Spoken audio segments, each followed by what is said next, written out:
Welcome to भाई की बढ़ाई सब्सक्राइबर, और जिन्होंने नहीं किया वो कर दो। कर दिया, चल बढ़ाओ। केम छो मजामा। चलो तो फिर आज की मूवी का नाम है ड्रेनेज। पता नहीं किस उल्लू ने इस चैप्टर का नाम ड्रेनेज रख दिया।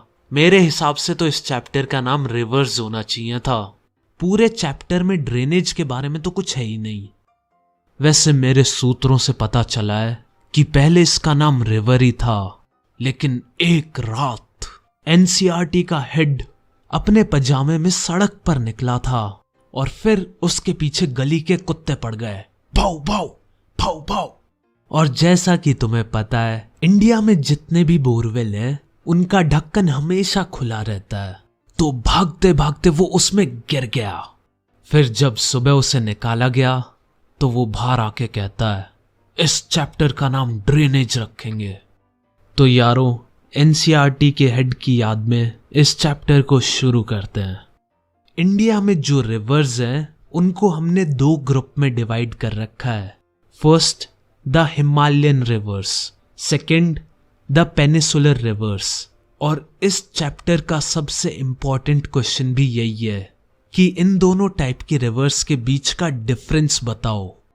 तो पहला डिफरेंस तो सीधा सीधा नाम से ही पता चल रहा है। हिमालयन रिवर्स हिमालय के पर्वतों से निकल के आती हैं, और वहीं दूसरी तरफ पेनिसुलर रिवर्स पेनिसुलर प्लेट्यू से ओरिजिनेट करती हैं। सेकंड चीज हो जाएगी कि हिमालयन रिवर्स पेरेनियल है, यानी इन रिवर्स में पूरे 365 दिन पानी रहता है। और ऐसा इसलिए होता है क्योंकि इन रिवर्स को दो जगह से पानी मिलता है, एक तो बारिश से और दूसरा हिमालय के पर्वतों की बर्फ से जब वो पिघल जाती हैं।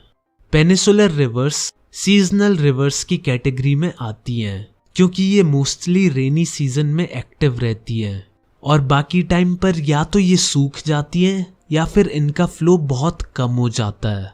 इन्हें मेनली सिर्फ बारिश से पानी मिलता है। नेक्स्ट बात करें तो हिमालय से जो रिवर्स निकलती हैं वो लेंथ में बहुत ही ज्यादा लंबी होती है, और पेनिसुलर रिवर्स कंपैरेटिवली छोटी होती हैं। ये तो तुम मैप पर भी देख सकते हो।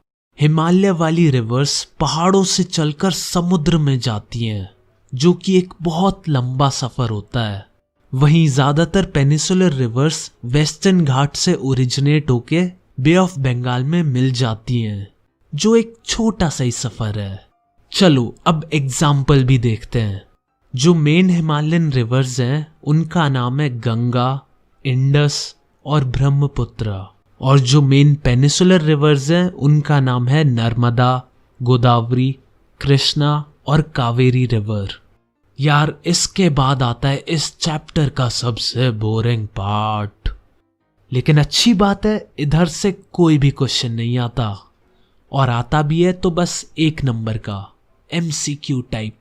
और अगर 3 मार्क्स का क्वेश्चन आता है तो सिर्फ गंगा, इंडस या ब्रह्मपुत्र पर आता है। चलो तो सबसे पहले तो हम ये समझते हैं कि रिवर सिस्टम क्या होता है। इजी पीजी है यार। एक रिवर और उसकी ट्रिब्यूटरीज को हम रिवर सिस्टम बोलते हैं। तो अब हम सबसे पहले इंडस रिवर सिस्टम के बारे में पढ़ेंगे। इंडस तिब्बत से निकलती है, फिर जम्मू कश्मीर से ट्रैवल करके पाकिस्तान जाती है और जाके अरेबियन सी में मिल जाती है। इसकी ट्रिब्यूटरीज हैं झेलम, चेनाब, रावी और सतलुज। इसकी लेंथ है 2900 किलोमीटर्स। नेक्स्ट रिवर सिस्टम है गंगा का। गंगा उत्तराखंड से निकलती है और वेस्ट बंगाल जाके बे ऑफ बंगाल में मिल जाती है। इसकी मेन ट्रिब्यूटरीज है यमुना, घाघरा और कोसी। पूरा नॉर्थ इंडिया का एग्रीकल्चर गंगा के रिवर सिस्टम पर ही डिपेंड करता है, और इसकी लेंथ 2500 किलोमीटर है। अब नेक्स्ट है ब्रह्मपुत्र रिवर सिस्टम। ये निकलती है तिब्बत से और हिमालय के बिल्कुल बाहर चलती रहती है, और फिर जैसे ही अरुणाचल प्रदेश आता है तभी ये यू टर्न मार लेती है और फिर असम में आती है। और वहां से बांग्लादेश निकलकर बे ऑफ बंगाल में इसका सफर खत्म होता है। गंगा और ब्रह्मपुत्र मिलके जो डेल्टा बनाते हैं उसका नाम है सुंदरबंस। ये वर्ल्ड का लार्जेस्ट डेल्टा है। वैसे यार समुद्र से एक शायरी याद आ गई। अर्ज किया है, जरा गौर फरमाइएगा। अर्ज किया है कि इतना ही कहा था मैंने कि तेरे प्यार में बरसों से प्यासा हूं सनम। कि बस इतना ही कहा था मैंने कि तेरे प्यार में बरसों से प्यासा हूं सनम। और उसने पानी का पाइप मुंह में डालकर मोटर चला दी। अब थोड़ा पेनिसुलर रिवर्स को डिस्कस करते हैं। पहली रिवर है नर्मदा। ये एमपी से आती है और गुजरात जाकर अरेबियन सी में मिल जाती है। और सेम स्टोरी है तापी रिवर की। ये भी एमपी से महाराष्ट्र और महाराष्ट्र से गुजरात और फिर अरेबियन सी। सिर्फ यही दो बड़ी रिवर्स है इंडिया की जो अरेबियन सी में जाके मिल जाती हैं, वरना सब बे ऑफ बंगाल जाती हैं। नेक्स्ट रिवर है गोदावरी। ये सबसे बड़ी पेनिसुलर रिवर है। इसकी लेंथ है 1500 किलोमीटर, इसलिए इसे दक्षिण गंगा भी कहते हैं। फिर एक रिवर आती है महानदी, लेकिन इसके बारे में कुछ खास है ही नहीं, तो नेक्स्ट पर चलते हैं। नेक्स्ट है कृष्णा रिवर और इसके बारे में भी कुछ खास नहीं है, तो दोबारा नेक्स्ट पर चलते हैं, यानी कावेरी रिवर पर, और इसके बारे में भी कुछ खास नहीं है। ऑसम, सारी रिवर्स खत्म। लेकिन तुम लोग एक बार सिंपल रीडिंग जरूर मार लेना, क्योंकि इन रिवर्स के बारे में 1 नंबर का क्वेश्चन क्या पता आ जाए। बाकी जो इंपॉर्टेंट था वो सब तो मैंने बता ही दिया है। चलो अब लेक्स की बात करते हैं, जहां पर लवर्स बोट में घूमते रहते हैं। और इससे याद आया, एक बार तुम्हारा भाई भी ऐसी एक नाव लेके निकला था। मौसम सुहाना था, हाथों में खाना था, और फिर वो एकदम से बोली कि उसे वॉशरूम जाना था। वाह भाई, हम लेक के बिल्कुल बीचों बीच में, और वो बोलती है सुसु आ रही है। वाह, फिर क्या था, खाना साइड रखा, जल्दी जल्दी पैडल्स मारे। जो सबसे पास वाला छोटा टाइप सा आइलैंड था उसे मैं वहां ले गया। बोला कूद जा, मुड़ के मत देखियो, मैं जा रहा हूं। अरे मजाक कर रहा हूं। वापस तो लाना ही था उसे, लेकिन सही में अंदर से तो मन कर रहा था, मौका है, पेडल्स मार और भाग जा। तो लेक्स 2 टाइप की होती हैं, एक परमानेंट और एक सीजनल। परमानेंट वाली में पूरे साल पानी रहता है, और सीजनल वाली समर्स में सूख जाती है और उसमें पानी नहीं बचता, या बचता है तो बहुत कम। नेक्स्ट टाइप है मैनमेड और नेचुरल। मैनमेड वो लेक्स हैं जो इंसानों ने बनाई हैं, जैसे गुरु गोविंद सागर। ये लेक डैम बनाने की वजह से बनाई गई थी। बाकी नेचुरल लेक्स वो होती हैं जो पहले से ही एग्जिस्ट करती हैं, जैसे नैनीताल, चिलिका वगैरह वगैरह।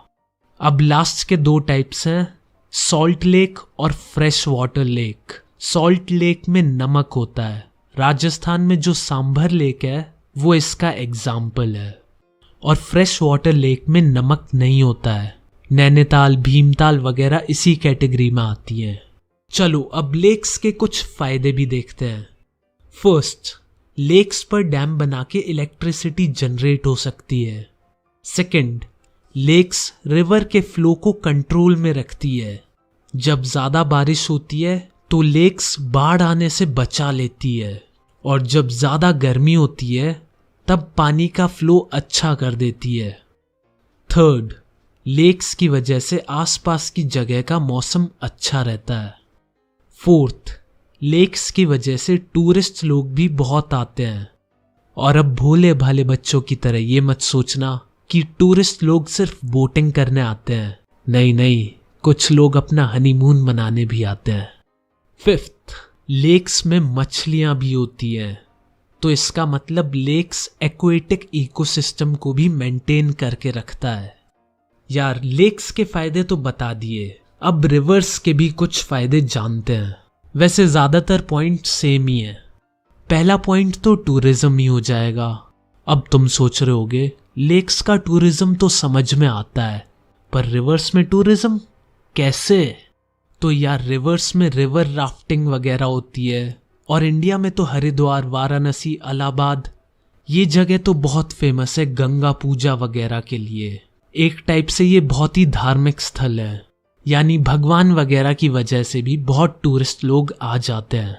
सेकंड, रिवर की वजह से एग्रीकल्चर में बहुत मदद मिलती है। रिवर्स सिर्फ सॉइल को फर्टाइल नहीं बनाती बल्कि इरिगेशन में भी मदद करती है। थर्ड, रिवर्स पर भी तो डैम्स बनते हैं, तो इधर से भी हम इलेक्ट्रिसिटी जनरेट कर लेते हैं। फोर्थ, हमारा जो भी पीने का पानी है वो इन्हीं रिवर्स से मिलता है। फिफ्थ, अब रिवर्स पर बहुत सारे लोग नहाने, कपड़े धोने भी तो जाते हैं, लेकिन सबसे इंपॉर्टेंट ऊपर के 3 पॉइंट्स हैं।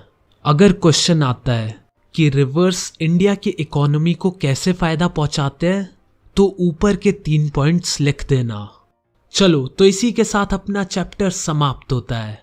और आज का मॉरल है, अगर तुम कभी डेट पर जाने की सोचो तो प्लीज कभी भी लेक में बोटिंग करना मत चूज करना, और अगर जाओ भी तो पहले टॉयलेट जरूर कराना।